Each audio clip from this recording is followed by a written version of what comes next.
جامع ترمذی کی روایت ہے 1518، سنن ابی داود کی روایت ہے 2790۔ بلا شبہ ہر گھر والوں پر ہر سال قربانی ہے، بلکہ صحیح الجامع کی روایت میں تو یہ فرمایا 6490، من كان له سعة ولم يضحي فلا يقربن مصلانا۔ جس شخص کے پاس قربانی کی طاقت ہے پھر بھی وہ قربانی نہیں کرتا تو وہ عید پڑھنے بھی نہ آئے۔ قربانی کرتے وقت ایک مسلمان کو 4 چیزوں کو نہیں بھلانا چاہیے، اس کی 4 شرطیں کبھی نہیں بھولنی چاہیے۔ انسان قربانی کا جانور جو خریدا ہے یا اس نے اس کو پالا ہے وہ قربان کرے۔ چوری کی قربانی، دھوکے فراڈ سے حاصل کی گئی قربانی اللہ کے ہاں قبول نہیں ہوگی۔ صحیح بخاری کی روایت ہے 5553، صحابہ کنا نسمن الاضحیہ، ہم قربانی کے جانوروں کو کھلا پلا کے موٹا کیا کرتے ہیں۔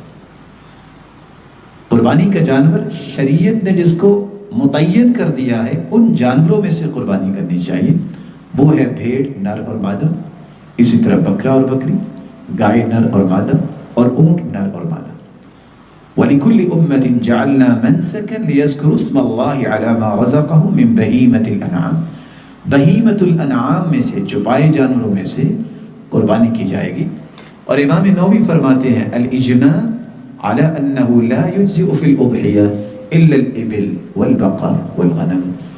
امت کا اجماع ہے کہ صرف قربانی میں وہ جانور لگیں گے، ایک اونٹ ہے مذکر مؤنث جب وہ 5 سال کا ہو جائے، والبقر اور گائے مذکر اور مؤنث جب وہ 2 سال کی ہو جائے، والغنم اور بھیڑ اور بکری، بھیڑ یا مذکر ہو یا مؤنث وہ اگر 1 سال کا ہو جائے تب بھی ہو جائے گا، جبکہ بکرا اور بکری کی شرط یہ ہے جو ہم تیسری شرط بیان کریں گے، اس کا دوندا ہونا ضروری ہے۔ صحیح مسلم کی روایت ہے 5055، لا تذبحوا الا مسنہ، اس وقت تک جانور کو قربان نہ کرو جب تک وہ دوندا نہ ہو جائے۔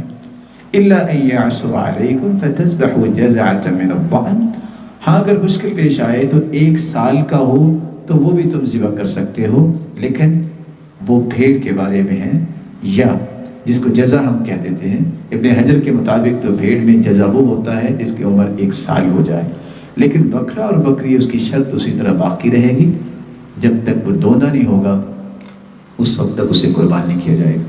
اور چوتھی اور آخری شرط، ان میں 4 قسم کی عیب نہیں ہونی چاہیے۔